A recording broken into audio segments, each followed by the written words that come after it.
83 নম্বর আয়াত নাযিল হয়ে গেল। আল্লাহ পাক রব্বুল আলামিন নবী করিম সাল্লাল্লাহু আলাইহি ওয়াসাল্লামের উপর ওহী নাযিল করলেন এবং জানিয়ে দিলেন, ওয়া ইয়াসআলুনাকা আন যুল কারনাইন কুল সাআলতু আলাইকুম মিন যিকরা। হে নবী, আপনার নিকট মুশরিকরা, কাফেররা, বেধর্মী লোকেরা আপনাকে প্রশ্ন করেছে। আপনি যদি সত্যি রাসূল হয়ে থাকেন তাহলে আপনি অবশ্যই উত্তর দিতে পারবেন। তারা মনে করেছে, তারা আপনাকে ফালতু, ভণ্ড এবং প্রতারক মনে ভেবেছিল। আমি আল্লাহ তাআলা যে উত্তর তারা চেয়েছে, আমি আল্লাহ পাক রব্বুল আলামিন কোরআনুল কারীমে তাদের প্রেক্ষাপট আমি সেই উত্তর দিয়ে দিলাম। বলেন না সুবহানাল্লাহ। আল্লাহ নবী রাসূল কারীম সাল্লাল্লাহু আলাইহি ওয়াসাল্লামের উপর ওহী নাযিল হতে থাকলো পর্যায়ক্রমে। আল্লাহ পাক রব্বুল আলামিন বললেন সূরা কাহফের 83 নম্বর আয়াতে, হে নবী, আপনার কাছে তারা যুলকারনাইন সম্পর্কে জানতে চেয়েছে। আপনি তাদেরকে বলে দিন, আপনি তাদেরকে অচিরেই বলে দিন, আমি তোমাদের সামনে যুলকারনাইন সম্পর্কে আলোচনা শুরু করে দিব আমার আল্লাহ পাক রব্বুল আলামিন যখন অর্ডার করবেন তখন। শুধু তাই নয়, আমার আল্লাহ পাক রব্বুল আলামিন সূরাতুল কাহফের 84 নম্বর আয়াত নাযিল করে জানিয়ে দিলেন, ইন্না মাক্কান্না লাহু ফিল আরদি ওয়া আতাইনাহু মিন কুল্লি শাইইন সাবাবা। আমি আল্লাহ পাক রব্বুল আলামিন এই যুলকারনাইনকে উপায় বা উপকরণ দান করেছিলাম। আল্লাহ পাক রব্বুল আলামিন যুলকারনাইন কার অর্থ হচ্ছে, কিছু কিছু আলেমরা সেখানে অর্থ করেছে, কিছু কিছু আলেমরা বলেছেন কারণ অর্থ হচ্ছে দুই সিং বিশিষ্ট। যুলকারনাইনের মাথায় দুইটি সিংহের মতো জিনিস ছিল, সেই জন্য তাকে যুলকারনাইন নাম করা হয়েছে। আরেক বর্ণনা এসেছে কারণ অর্থ হচ্ছে পৃথিবীর এক প্রান্ত আর আরেক প্রান্ত, পৃথিবীর এক প্রান্ত পূর্ব দিক আর এক প্রান্ত পশ্চিম দিক। এই জন্য আল্লাহ পাক রব্বুল আলামিন যুলকারনাইন নাম কি করেছেন, রেখেছেন। এই জন্য আল্লাহ পাক রব্বুল আলামিন কোরআনুল কারীমের কাহফের 84 নম্বর আয়াতে জানিয়ে দিলেন, ইন্না মাক্কান্না লাহু ফিল আরদি ওয়া আতাইনাহু মিন কুল্লি শাইইন সাবাবা। আমি তাকে এমন একটি জমিনে কর্তৃত্ব দিয়েছিলাম, জমিনে তাকে বিষয় উপকরণ করে দিয়েছিলাম, তাকে উপকরণ দান করেছিলাম। শুধু তাই নয়, আল্লাহ পাক রব্বুল আলামিনের সেই যে দুনিয়ার মধ্যে চারজন বাদশা এসেছে, যারা এই দুনিয়ার সমগ্র দুনিয়া কি করেছেন, শাসন করেছেন। তাদের মধ্যে যুলকারনাইন একজন অন্যতম। যুলকারনাইন এই দুনিয়ার পশ্চিম থেকে এবং পূর্ব দিক থেকে সূর্য উদিত হয় এবং পশ্চিমে গিয়ে সূর্যোদয় হয়, আর এবং উত্তর থেকে দক্ষিণ। যুলকারনাইন সমগ্র পৃথিবী কি করেছেন, শাসন করেছেন। তাদের মধ্যে একজন অন্যতম। আল্লাহ পাক রব্বুল আলামিন কোরআনুল কারীমের সূরাতুল কাহফের 85 নম্বর আয়াত নাযিল করে জানিয়ে দিলেন, ফাআতবাআ সাবাবা। অতঃপর সে একটি পথ অনুসরণ করলো। কোন পথ? এই পথের কথা বলা হয়েছে, সেই পথ অনুসরণ করলো। সেই পথ হচ্ছে পশ্চিম দিকের পথ। কোন দিকের পথ? পশ্চিম দিকের পথ। আল্লাহ পাক রব্বুল আলামিন যুলকারনাইনকে একটি মুআজিজাপূর্ণ একটি ঘোড়া দান করেছিলেন, যেই ঘোড়াতে বিচরণ করে আল্লাহর কুদরতি ভাবে যুলকারনাইনের ঘোড়া যদি এক ধাপ এগোতো, আল্লাহ পাক রব্বুল আলামিনের কুদরতি ভাবে সে অনেক দূর এগিয়ে যেত। সুবহানাল্লাহ। শুধু তাই নয়, যুলকারনাইন আল্লাহ পাক রব্বুল আলামিনের দ্বীন কায়েম করার জন্য, আল্লাহর দ্বীনকে প্রতিষ্ঠা করার জন্য, আল্লাহর দ্বীনকে কায়েম করার জন্য, এক আল্লাহর দাসত্ব করার জন্য সে কি করলো? পশ্চিম দিকের পথ অনুসরণ করলো এবং পশ্চিম দিকে চলে গেল। কি জন্য গেল? মানুষকে দাওয়াত দিতে দিতে পশ্চিম দিকে চলে গেল, অগ্রসর হতে থাকলো। আল্লাহ পাক রব্বুল আলামিন সূরাতুল কাহফের 86 নম্বর আয়াতে আবার আয়াত নাযিল করে জানিয়ে দিলেন, হাত্তা ইযা বালাগা মাগরিবাশ শামসি ওয়াজাদাহা তাগরিবা ফি আইন হামিয়াতিন ওয়া ওয়াজাদাহা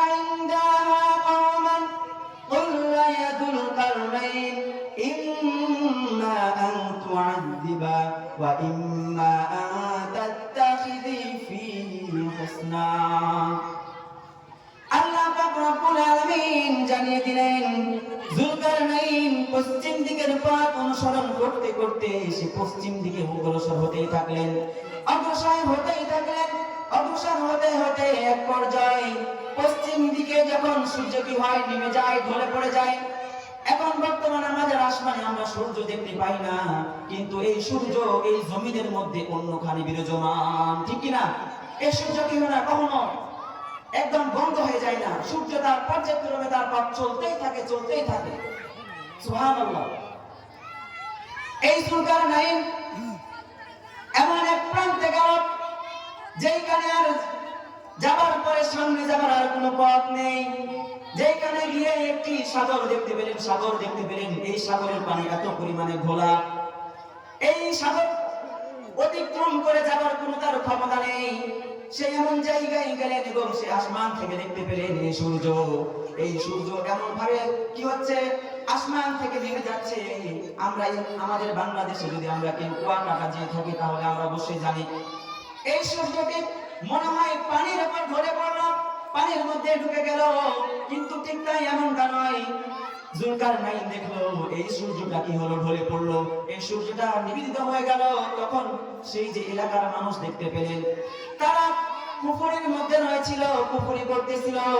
তখন আল্লাহ পাক রব্বুল আলামিন বললেন, আল্লাহ পাক রব্বুল আলামিন বললেন, হে যুলকারনাইন, তুমি যদি চাও তাদেরকে শাস্তি দান করতে পারবে, যদি তোমার অবৈধ হয় তুমি তাদেরকে শাস্তি দান করতে পারবে, চাইলে তুমি তাদেরকে ক্ষমা করে দিতে পারবে, তুমি চাইলে তাদেরকে অনুগ্রহ দেখাতে পারবে। যুলকারনাইন আল্লাহ তাআলার আদেশে আল্লাহ পাক রব্বুল আলামিন সূরাতুল কাহফের 87 নম্বর আয়াত নাযিল করে জানিয়ে দিলেন, قالت أما من فسوف نعذبه ثم يرد إلى ربه فيعذبه عذابا نكرا। সে বলল, যে ব্যক্তি জুলুম করবে আমি অচিরেই তাকে ধ্বংস করে দেব। কি করবে? আল্লাহ তাআলা আদেশ বললেন যে জুলুম করবে, দুনিয়ার মধ্যে জুলুম করবে, আমি তাকে অচিরেই ধ্বংস করে দেব। আল্লাহ পাক রব্বুল আলামিনের বললেন, অতঃপর তাকে এমন ভাবে ধ্বংস করা হবে, এমন ভাবে ধ্বংস করব সেই বান্দাকে আল্লাহ পাক রব্বুল আলামিন আবার কাল কিয়ামতের ময়দানে তাকে কি করা হবে, জাগ্রত করে তোলা হবে এবং তিনি তাকে আবার কি করবেন, কঠোর শাস্তি দান করবেন। এই যুলকারনাইনের কথা অনেক লম্বা আলোচনা, অনেক লম্বা কথা, আমি সংক্ষিপ্তে আপনাদেরকে বোঝাতে চাই। আল্লাহ পাক রব্বুল আলামিন এই যুলকারনাইনের ঘটনা কুরআনুল কারীমে পর্যায়ক্রমে তুলে ধরেছেন। এগুলো আমার বানানো বানোয়ার কথা নয়, এগুলো আমার বানানো গল্প নয়, এগুলো হচ্ছে আল্লাহ পাক রব্বুল আলামিন কুরআনুল কারীমের আয়াত নাযিল করে ঘটনাগুলো আমার আপনার মাঝে পাঠিয়ে দিয়েছেন। আল্লাহ পাক রব্বুল আলামিন সূরাতুল কাহফের 88 নম্বর আয়াতে জানিয়ে দিলেন, ওয়া আম্মা মান আমানা ওয়া আমিলা সালিহান ফালাহু জাযাউল হুসনা ওয়া সানাকু মিন আমালিনা ইসরা। আর যে ব্যক্তি আল্লাহর প্রতি ঈমান আনবে, যে একাত্মবাদের প্রতি ঈমান আনবে, যেই নেক আমলের প্রতি ঈমান আনবে, নেক আমল করবে, আমল সালেহ করবে, উত্তম আমল করবে, আমি তাকে কি করব, তার প্রতি আমি তার ক্ষতি করব না, তার প্রতি আমি নির্যাতন করব না, আমি তাকে কি করব না, তার সাথে নরম ব্যবহার করব, তার সাথে আমি নম্র ব্যবহার করব। শুধু তাই নয়, আল্লাহ পাক রব্বুল আলামিন কুরআনুল কারীমে জানিয়ে দিলেন, সুম্মা আতবাআ সাবাবা। যুলকারনাইন যখন পশ্চিম দিকে যখন তার পথ শেষ হয়ে গেল, পশ্চিম দিকে ঠিক যেমনি ভাবে পশ্চিম দিকে পথ অতিক্রম করেছিলেন যুলকারনাইন, আবার সে পূর্ব দিকে কি করলেন, রওনা দিলেন, যেই দিক থেকে সূর্য উদিত হয়। সেই ঘোড়া নিয়ে এসে পথ রওনা দিতে থাকলেন। পথ রওনা দিতে দিতে পৃথিবীর শেষ প্রান্তে চলে গেলেন এবং শেষ প্রান্তে গিয়ে এমন এক জাতি দেখতে পেলেন, এমন এক মানব এমন এক জাতিকে দেখতে পেলেন যেখান থেকে সূর্য উদিত হয়। সেই জাতিরা কখনো ঘর বাড়িতে বাস করে না, তাদের কোনো গাছপালা নেই, তাদের মাঝে কোনো যে রোদ্রের যে আবরণ, রোদ্রের যে তাপমাত্রা, এই তাপমাত্রা তাদেরকে বাঁচানোর জন্য যে গাছপালা তাদেরকে নেই। যুলকারনাইন তাদের মাঝে গিয়ে দেখলো যখন সূর্য উদিত হয়, এই সূর্যের তাপে যদি কেউ থাকে, সূর্যের তাপে গলে তারা হাড় হাড্ডি সব একত্রিত হয়ে যাবে। সেই জাতিরা কি করতো, যখন সূর্য উঠতো এই জাতিরা পানির মধ্যে গিয়ে আশ্রয় নিত। আবার যখন সূর্য কি হতো, ঢলে পড়তো, তখন আবার সেই জাতিরা পানির মধ্য থেকে তারা আবার জাগ্রত হতো। এই করতে করতে আল্লাহ পাক রব্বুল আলামিন বললেন, হাত্তা ইযা বালাগা মাতলা'আশ শামসি ওয়াজাদাহা তাতলু'ু আলা কওমিন লাম নাজআল লাহুম মিন দুনিহা সিতরা। চলতে চলতে সূর্যোদয় স্থানে পৌঁছালো, তখন সে দেখতে পেল এমন এক জাতি যে জাতির কথা আপনাদের সামনে বর্ণনা করলাম। শুধু তাই নয়, যুলকারনাইন এই পূর্ব দিক থেকে যখন তিনি চলে গেলেন আবার উত্তর দিকে, আল্লাহ পাক রব্বুল আলামিন বললেন সুম্মা আতবা'a সাবাবা। অতঃপর যখন সে কি করলো, পূর্ব দিক থেকে যখন উত্তর দিকে চলে গেল, আল্লাহ পাক রব্বুল আলামিন কুরআনুল কারীমের আয়াত নাযিল করে জানিয়ে দিলেন, হাত্তা ইযা বালাগা বাইনাস সাদাইনা ওয়াজাদা মিন দুনিহিমা কওমান লা ইয়াকুলুনা ইয়াফকাহুনা কাওলা।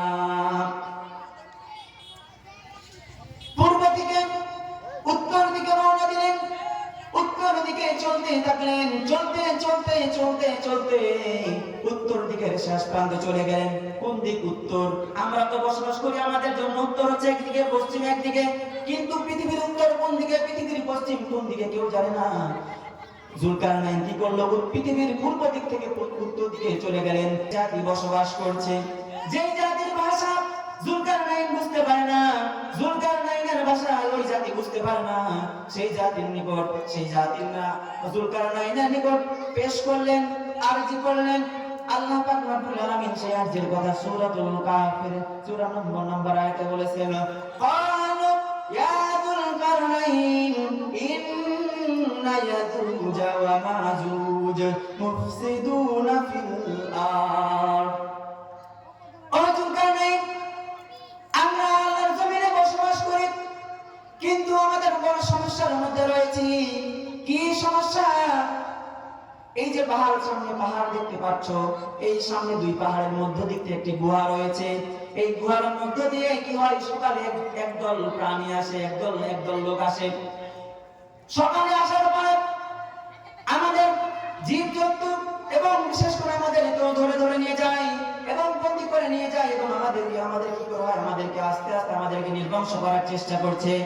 ও যুলকারনাইন, তুমি আমাদের এখানে এসেছো, তুমি আমাদেরকে অনুগ্রহ করে গুহাটি দেখতে পাচ্ছ, এই যে কি সুড়ঙ্গ পথ দেখতে পাচ্ছ, এই সুড়ঙ্গ পথটি তুমি কি করো, এখানে মেরামত করে ঢালাই করে দাও।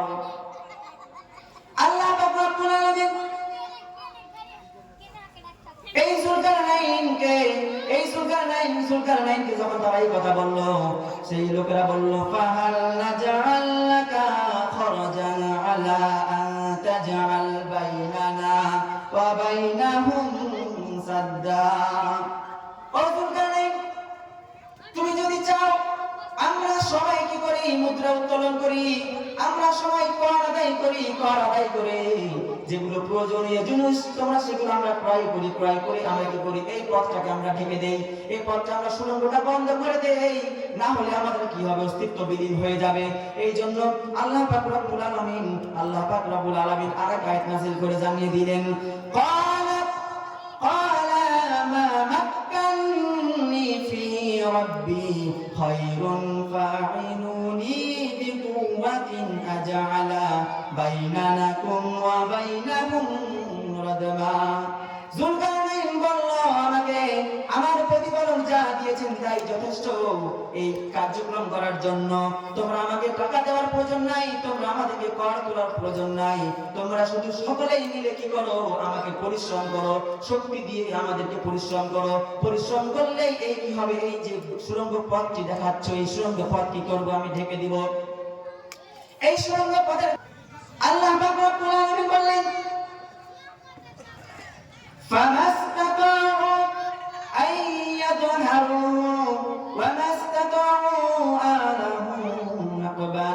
সেই পথটা এমন ভাবে ঢালাই করা হয়েছিল, এমন ভাবে মজবুত করা হয়েছিল যে পথ অতিক্রম করার মতো ইয়াজুজ আর মাজুজের শক্তি নাই। কিন্তু আল্লাহ পাক রব্বুল আলামিন বললেন, ক্বালা হাদা রাহমাতুম মির রাব্বি ফাইদা জা ওয়া'দু রাব্বি জা'আলা লাহু দাক্কা ওয়া কানা ওয়া'দুহু রাব্বি হাক্কা। যুলকারনাইন বলল, এটা আমার ক্ষমতা নয়, যে রব্বুল আলামিন আমাকে সৃষ্টি করেছেন, তোমাদের মাঝে পাঠিয়েছেন, যে রব্বুল আলামিন তোমাদের মাঝে আমাকে পাঠিয়ে দিন কায়েম করার সুযোগ করে দিয়েছেন, সেই রব্বুল আলামিনের অনুগ্রহ।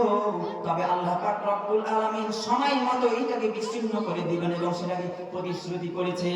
কখন বিচ্ছিন্ন করবেন? যখন দুনিয়া ধ্বংস হয়ে যাবে, যখন দুনিয়া শেষ মুহূর্ত চলে আসবে, তখন আল্লাহ পাক রব্বুল আলামিনের আদেশে এই কি হবে, এই যে প্রাচীনটা রয়েছে, প্রাচীনটা ধ্বংস হয়ে যাবে। আজকে ওই অবস্থায় রয়েছে প্রাচীনটা।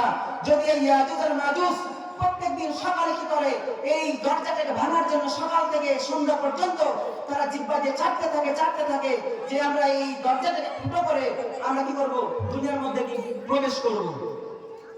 কিন্তু তারা যখন ঘুম যায়, তখন আল্লাহ পাক রব্বুল আলামিন আবার সেই আগের পূর্বের নাই কি করেন, এই দেওয়ালটাকে আবার মোটা করে দেন। বলেন না সুবহানাল্লাহ। আবার তারা সকালে আসে, সকালে এসে আবার তার সন্ধ্যা পর্যন্ত একই কার্যক্রম চলে। কিন্তু আল্লাহ পাক রব্বুল আলামিন তাদের এই কার্যক্রমের মধ্যে সামান্য একটি কি রয়েছে, বিশ্রাম দিয়েছেন। এই বিশ্রামের মধ্যে আল্লাহ তাআলা কি করেছেন, কি করেন, এই জায়গাটাকে আবার পূর্ণ করে দেন, ভরাট করে দেন। এই জন্য ইয়াজুজ আর মাজুজ কি করতে পারে না, এই দুনিয়ার মধ্যে প্রবেশ করতে পারে না। যদি প্রবেশ করে, এই দুনিয়া ধ্বংস করে দেবে। তবে আল্লাহ পাক রব্বুল আলামিন সেই দিনের প্রতিশ্রুতি নিয়েছেন, যেই দিন প্রতিশ্রুতি পূর্ণ হয়ে যাবে, সেই দিন আল্লাহ পাক রব্বুল আলামিন এই যে দেওয়ালটা রয়েছে, দেওয়ালটা ধ্বংস করে দেবেন, চূর্ণ বিচূর্ণ করে দেবেন। এই যুলকারনাইন, যিনি এই দুনিয়ার পশ্চিম প্রান্ত থেকে পূর্ব প্রান্ত পর্যন্ত বিচরণ করেছেন, উত্তর থেকে দক্ষিণ পর্যন্ত বিচরণ করেছেন, এই যুলকারনাইন এই দুনিয়ার মধ্যে চারজন বাদশা রয়েছে, তাদের মধ্যে একজন অন্যতম বাদশা। শুধু তাই নয়, তিনি ছিলেন অনেক দিনদার, পরহেজগার। আল্লাহ পাক রব্বুল আলামিন তাকে এই দুনিয়ার মধ্যে তার মাধ্যমে কি করেছেন, এই দুনিয়ার মাধ্যমে ইসলাম প্রচারণ করেছেন। শুধু তাই নয়, এত সারা পৃথিবীর ক্ষমতার অধিকারী। আজকে আমরা বর্তমানে শুধু বাংলাদেশের যে আমাদের শক্তি রয়েছে, আমরা এই শক্তি পেয়ে আমরা বাংলাদেশ হারাতে চাই না, ঠিক কিনা? যে যে ক্ষমতায় অবস্থায় রয়েছে, আমরা সেই ক্ষমতা ছাড়তে চাই না। আমরা আরো ক্ষমতা বৃদ্ধি হওয়ার জন্য আমরা কি করি, বেঁচে থাকতে চাই। আচ্ছা বলুন তো এখানে, যে সবাই আমরা মারা যাবো, ঠিক কিনা?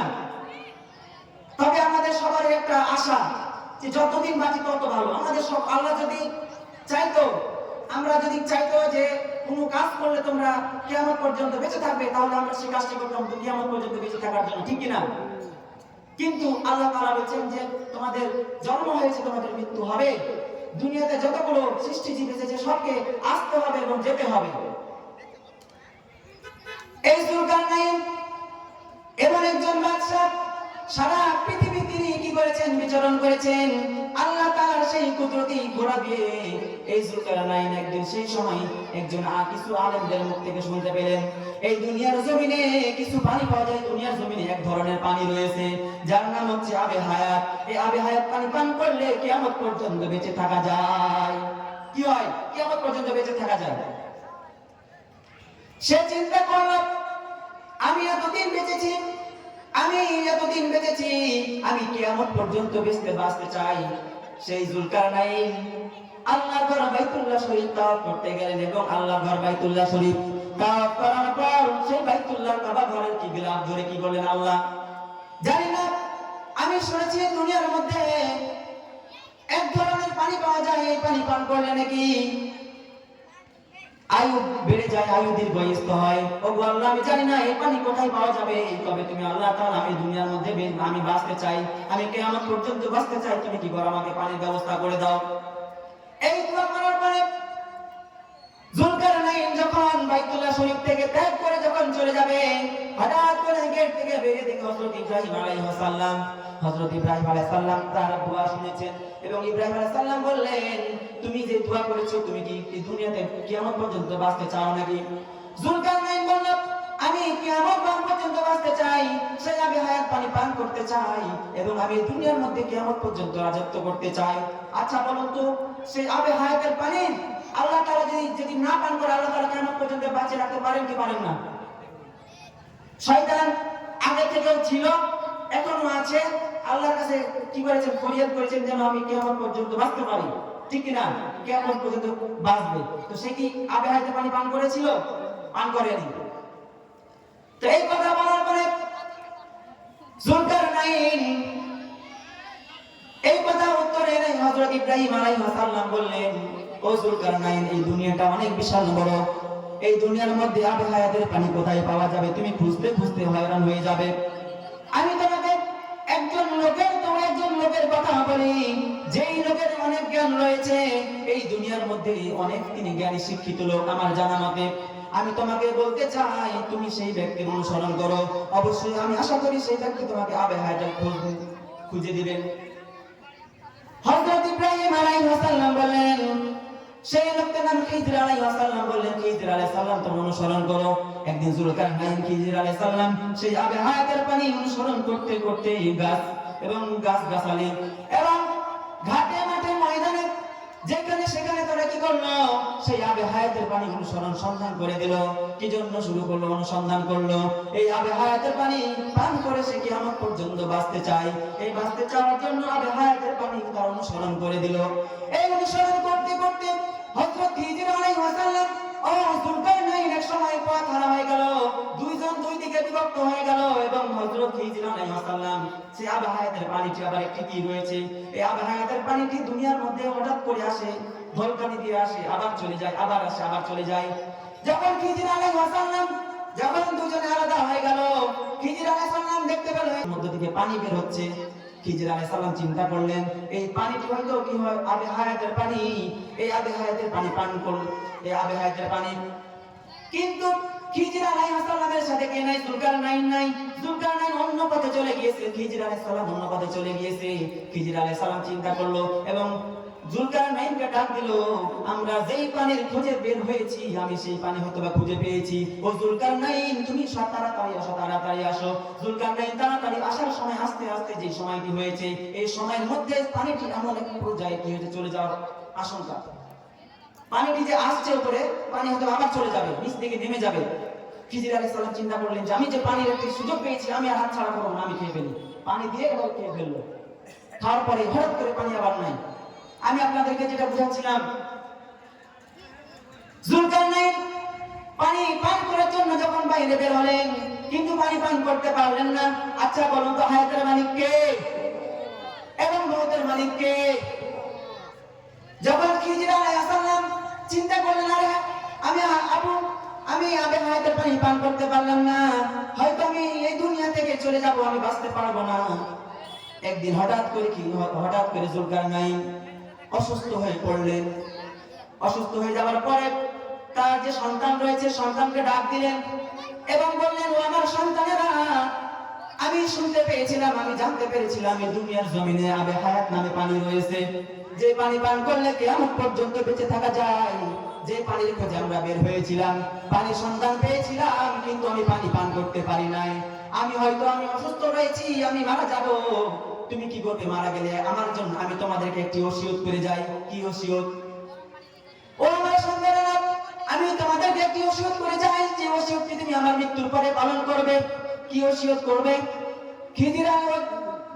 যুলকারনাইন বললেন, আমি যদি মারা যাই, মারা যাওয়ার পরে আমার যে গোসলের কাজ রয়েছে, গোসল করানোর পরে, কাফন পরানোর পরে আমার দুইটি হাত কি করে বাইরে রাখবে, দুইটি হাত কাফনের বাইরে রাখবে এবং খাটনিতে শুয়ে এই দুই হাত বাইরে করে দিবে। এবং বাইরে করার পরে এই যে পুরা শহর রয়েছে, এই শহরে তোমরা কি করবে? ঘুরাবে। ভালো করে বুঝতে পারছেন কথা? যেটা হচ্ছে যে মৃত্যুর পরে কাপড়ের কাপড় পরে হাত দুটি বাইরে করবে এবং পুরো শহর ঘোরাবে। সন্তান বলতেছে, পিতা, যদি এই কাজ করি মানুষ কি বলবে? যুলকারনাইনের কিছু মহান উদ্দেশ্য আছে না নাই? অবশ্যই মহান উদ্দেশ্য আছে। যুলকারনাইন তার সন্তানকে বলল, আমি মৃত্যুবরণ করার পরে আমার যখন লাশটি যখন কাফনের কাপড় পরানো হবে, এই কাফনের কাপড় পরানোর পরে তোমরা কি করবে? আমার দুইটি হাত বাইরে করবে খাটলিয়ার মধ্যে এবং আমাকে সারা শহর ঘোরাবে। মৃত্যুবরণ করলো, মৃত্যুবরণ করার পরে তার সন্তানেরা তার কি হয়েছেন, যেগুলো ওসিয়ত করে গিয়েছেন সেই ওসিয়ত তো পালন করতে হবে। মৃত্যু যাওয়ার পরে যে ওসিয়ত করেছেন সেই ওসিয়ত পালন করলেন এবং যখন শহরের মধ্যে ঘোরাঘুরি শুরু করে দিল লাশ নিয়ে, চারজন ব্যক্তি যখন কাঁধে করে লাশ নিয়ে ঘুরতেছে, কাফের লোকেরা বলতেছে, দেখো দেখো বাদশাহ এই সারা দুনিয়ার কায়েম কি করেছেন, পরিচালনা করেছেন।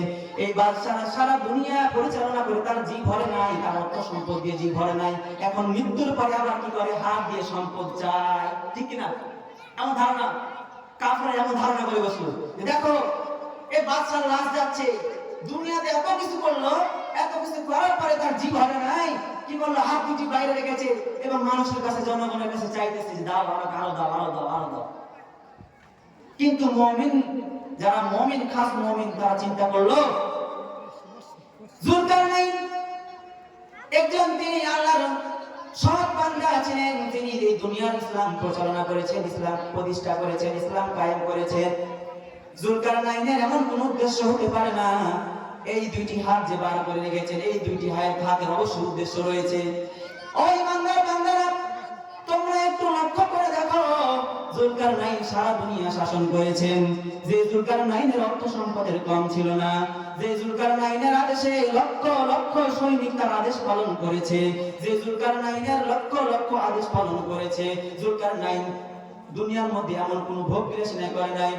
এমন কিছু এই যুলকারনাইন মৃত্যু হওয়ার পরে, যুলকারনাইনের এত সম্পদ থাকার পরে যুলকারনাইন মৃত্যু হওয়ার সঙ্গে সঙ্গে তিনি কি করেছেন, আল্লাহর কাছে চলে গিয়েছেন। কিন্তু দেখো তাকে কবরের মধ্যে দাফন করা হবে, দুইটি হাত দেখো যুলকারনাইন কিছু নিয়ে যেতে পারে না। আচ্ছা বলুন, আপনারা যখন কবরে যাবেন তখন কি কিছু নিয়ে যেতে পারবেন? আপনার যে এই কাপড়ের কাপড় কি পকেট আছে? কিছু আছে, কিছু যদি পকেট না থাকে, পকেট বানিয়ে দেওয়ার পরে যদি কাপড়ের পকেটে যদি টাকা ভরে দেওয়া হয়, এই পকেটের টাকাকে আমি খরচ করতে পারবো?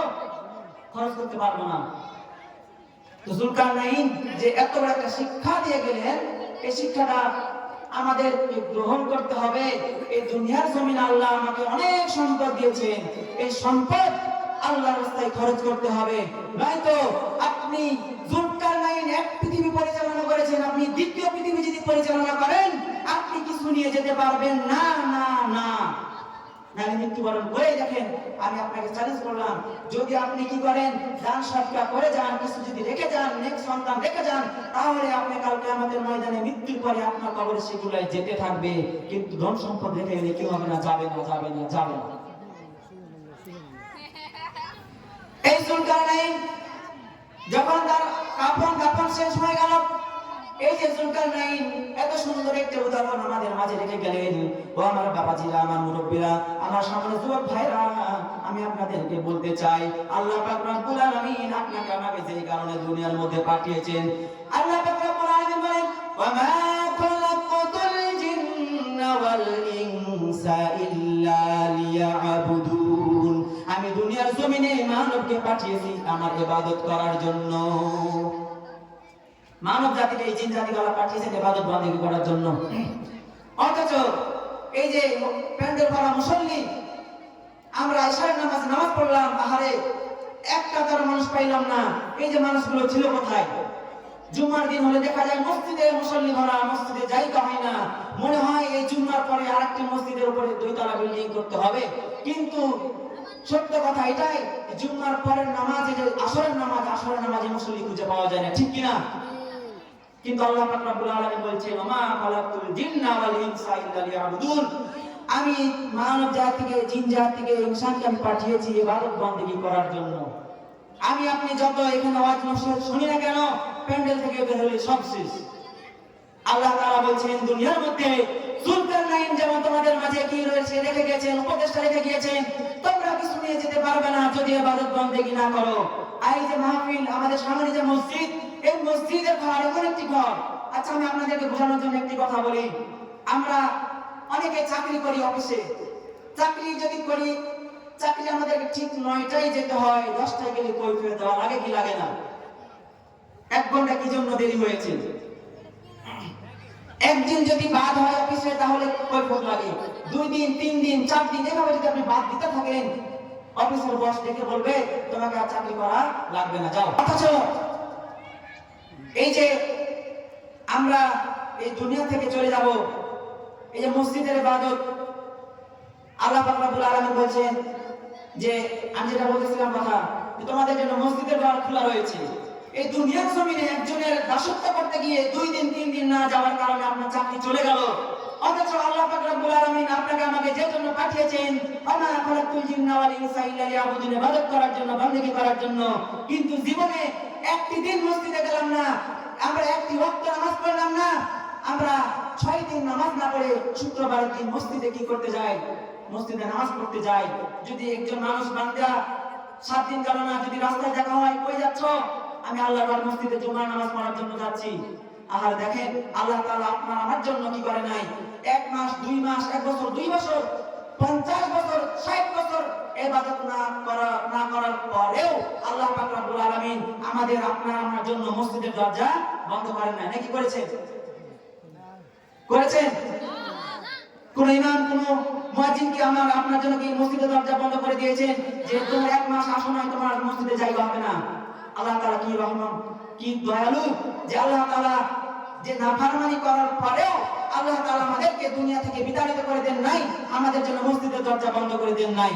অথচ আমরা চিন্তা করি 50 বছর 60 বছর হলে আমরা ইবাদত বন্দেগী করব, নামাজে যাব, মসজিদে যাব, মসজিদে ইবাদত বন্দেগী করব, এমন ভাবে ইবাদত বন্দেগী করব যে মসজিদের বারান্দা ছাড়বো না, এমন ভাবে ইবাদত করব। কিন্তু আল্লাহ তাআলা বলেন যে তোমরা এখন যে অবস্থায় রয়েছে শুকরিয়া আদায় করো, যখন অসুস্থ হয়ে পড়বে, অসুস্থ হয়ে যাবে, তোমার মনোবল চাইবে আমি মসজিদে গিয়ে নামাজ পড়ব, কিন্তু তোমার শক্তিতে কুলাবে না। এমন উপদেশটা আছে না নাই? এমনটা হয় কি হয় না? কিন্তু আল্লাহ পাক রব্বুল আলামিন বলেন যে জীবনে বেঁচে থাকতে পাঁচটি জিনিসকে তোমরা কি মনে করবে? গনিমত মনে করবে।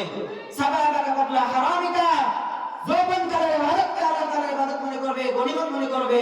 ওয়াসিহাতাকা কাবলা সাকমিকা, এবং অসুস্থ হয়ে যাওয়ার পূর্বে তোমরা সুস্থতাকে আল্লাহ তাআলার গনিমত মনে করবে।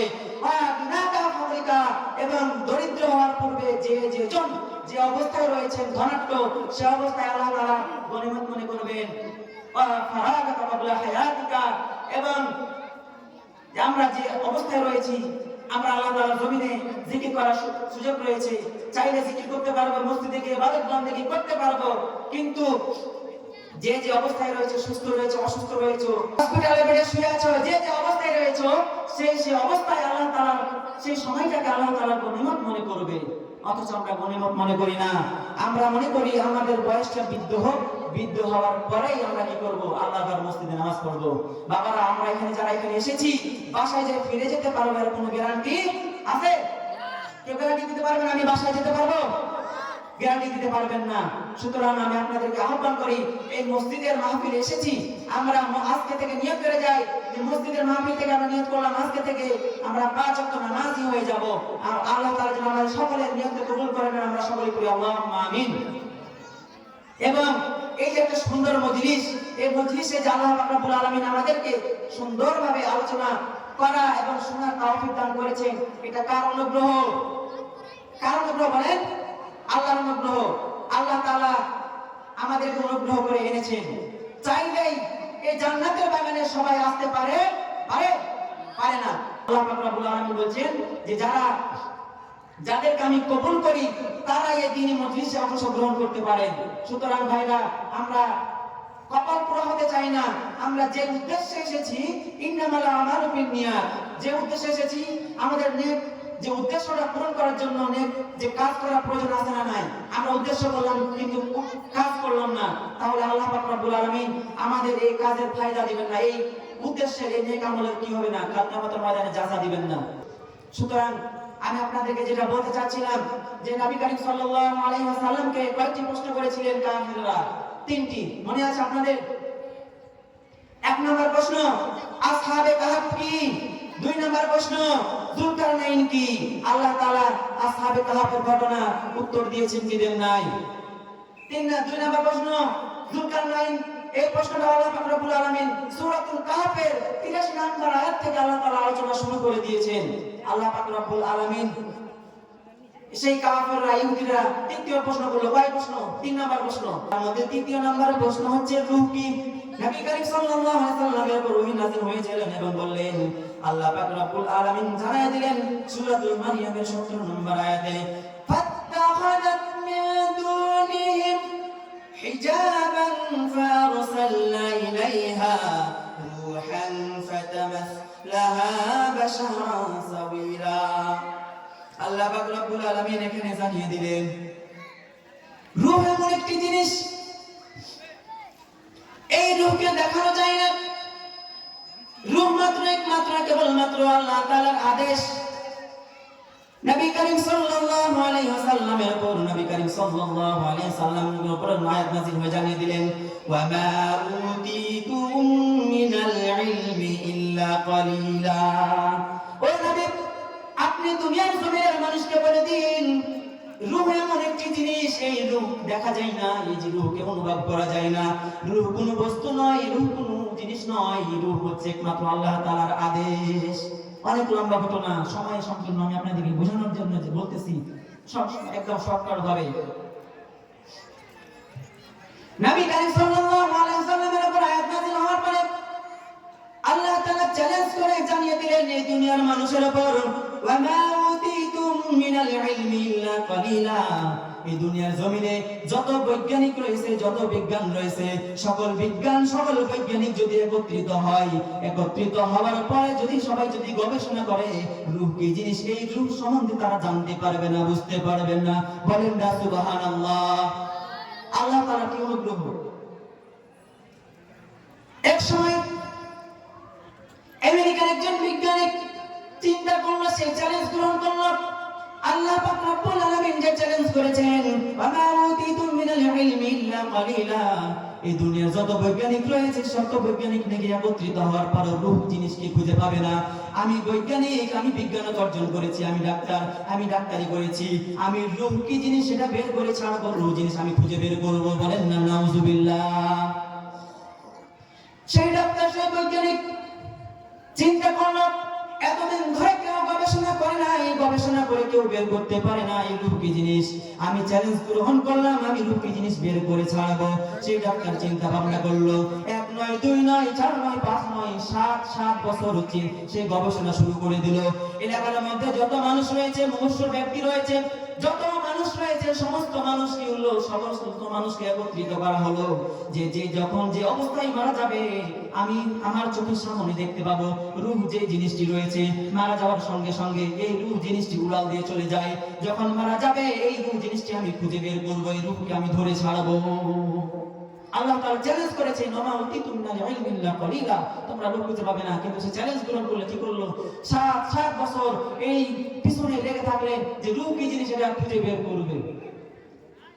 এই 7 বছর সময়ে 1 নয় 2 নয় হাজার হাজার মানুষ, মুমূর্ষু মানুষ মৃত্যুবরণ করলো, কিন্তু আল্লাহ তাআলা যে রূহ বলেছেন, চ্যালেঞ্জ করেছেন রূহ খুঁজে পাবে না, সেই বৈজ্ঞানিক সেই ডাক্তারকে রূহ খুঁজে পেল না, রূহ বের করতে বলে না, পারলো না। বলেন না সুবহানাল্লাহ। এটা আল্লাহ তাআলার আদেশ, হুকুম। সে কি খুঁজে পাবে? খুঁজে পাবে না, পশ্চিম কালো পাবে না। সে 7 বছর কেন 7 জনম পর্যন্ত খুঁজলেও সে রূহ খুঁজে পাবে না।